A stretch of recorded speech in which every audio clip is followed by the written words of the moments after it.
بسم اللہ الرحمن الرحیم۔ خاتون حضرات، اختر عباس کا سلام پہنچے۔ کسی کو دینا ذرا مشکل کام ہے، پر کسی سے کچھ لینا کافی آسان ہو سکتا ہے۔ یہ خاص طور پہ اگر سب سے قیمتی چیز ہو سکتی کسی لینے والی تو وہ دعا ہو سکتی ہے، لیکن ہم سے یہ بھی نہیں لی جاتی۔ یاد رکھیے گا کہ اگر دعا ہم کو مل جائے تو یہ آپ کی زندگی اور زندگی کے بعد کی زندگی دونوں کو آسان بنا سکتی ہے۔ پچھلے دنوں کیا ہوا کہ میں نے ایک پاکستان کے مزاحیہ اداکار کا انٹرویو دیکھا، اینڈ لٹرلی میں اس مومنٹ میں اب تک وہاں سے نکل نہیں پایا۔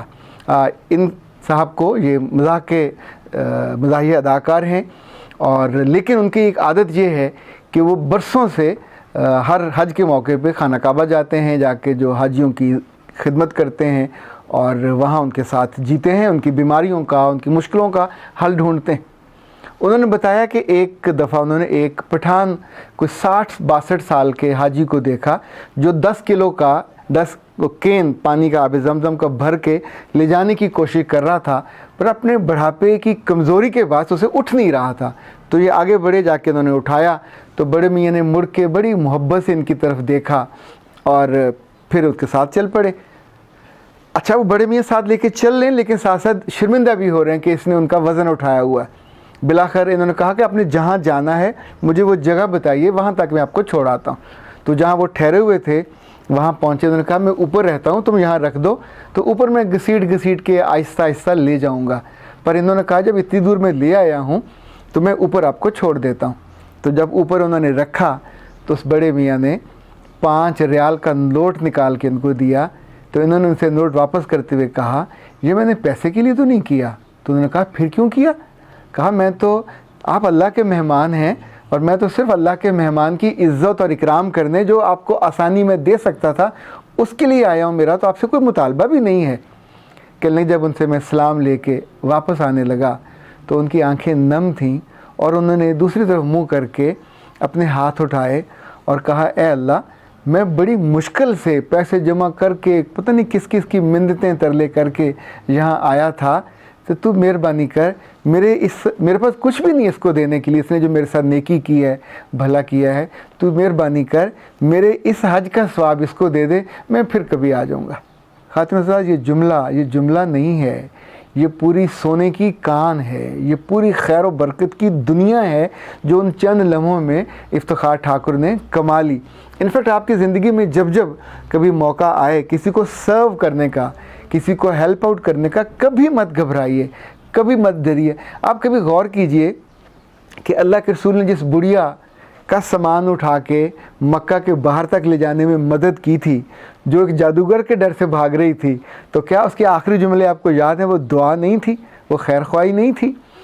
کیا اس عورت جو آپ کے صلی اللہ علیہ وسلم کے سر پہ کوڑا ڈال دیتی تھی جان بوجھ کے آپ کو تکلیف دینے کے لیے، جب وہ بیمار ہوئی اور آپ اس کا تیمارداری کرنے اس کے گھر گئے اور اس لمحے اس کا دل نہیں بدلا ہوگا؟ اس نے منہ بھر کے دعا نہیں دی ہوگی؟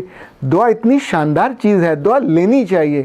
ایک دفعہ حضرت عمر عمرے کے لیے جانے لگے تو اللہ کے رسول نے ان سے کہا یا اخی میرے لیے دعا کیجیے گا۔ تو انہوں نے حیرت سے کہا یا رسول اللہ صلی اللہ علیہ وسلم، آپ کے لیے دعا؟ تو انہوں نے کہا ہاں کیوں نہیں، میرے لیے بھی دعا کی کس کو حاجت نہیں ہوتی۔ حضرت عمر جن لوگوں کی مدد کرنے جاتے تھے، حضرت ابوبکر جن لوگوں کی مدد کرنے جاتے تھے، پوری تاریخ میں یا ابو بن ادم ایک صاحب رات کے اندھیرے میں اور سخت سردی میں نماز پڑھ رہے ہیں اور آپ کے پاس کچھ نہیں ہوا تو اس کے دروازے میں ایسے کھڑے ہو گئے تاکہ ان کے وجود سے سردی کی وہ جو شدت ہے وہ کم ہو جائے اور وہ نماز آسانی سے پڑھ لے۔ کیا اس نے دعا نہیں دی ہوگی؟ دعا ایسی نعمت ہے، چھوٹی چھوٹی چیزیں ہوتی ہیں پر آپ کی زندگی کو اجال دیتی ہیں، کتنے جو بند ہونے والے رستے ہیں وہ کھول دیتی ہیں، کئی مشکلوں کو ڈھا دیتی ہیں۔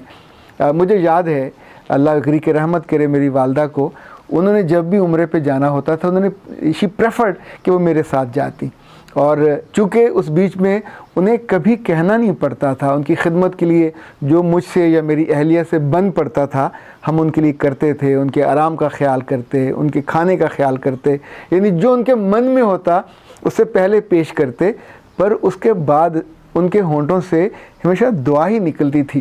ایک دن وہ آرام کر رہی تھی تو میں طواف کر رہا تھا، تو اس میں نے دیکھا کہ کسی کی ماں